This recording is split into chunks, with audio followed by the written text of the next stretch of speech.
Deep in the Atlantic Ocean is a place that could harbor clues to the origins of life on Earth and beyond.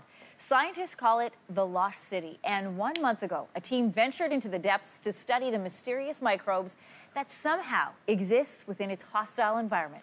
Susan Lang, who led that team, is our guest this morning from South Carolina. She's here to share what they found. Good morning to you. Good morning. Tell us a little bit more. What is the Lost City, and why were you so interested in heading down to see what exists there? So Lost City is this incredibly unique place. There's these large carbonate towers that channel hot water that's filled with hydrogen and methane gas into the deep ocean. That hydrogen fuels life, and microorganisms use that hydrogen to fuel their metabolisms.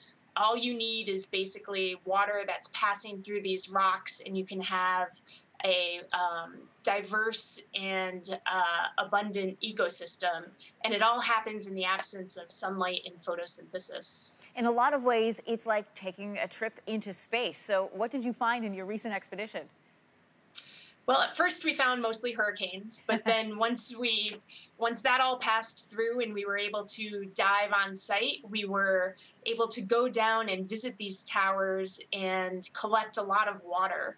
That water we'll take back to the lab and analyze to figure out exactly this interaction between the water, the rocks, and the microorganisms. The pictures that we're sharing with our viewers right now are incredible. They look really like another world. What are some of the implications of what you saw and discovered down there to us up here on Earth? And that's part of the reason why Lost City is so special. Is it is just a beautiful, beautiful location.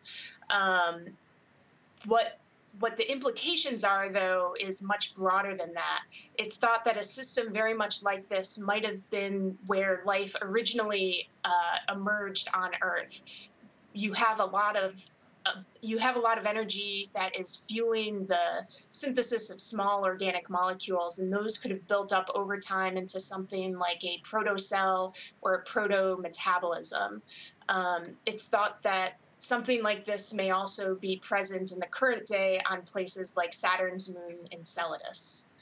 Absolutely incredible. I love that the depths of what's happening here on Earth relates all the way to what's happening in space. Thanks for connecting those dots for us, Susan, and sharing with us what you found on your trip.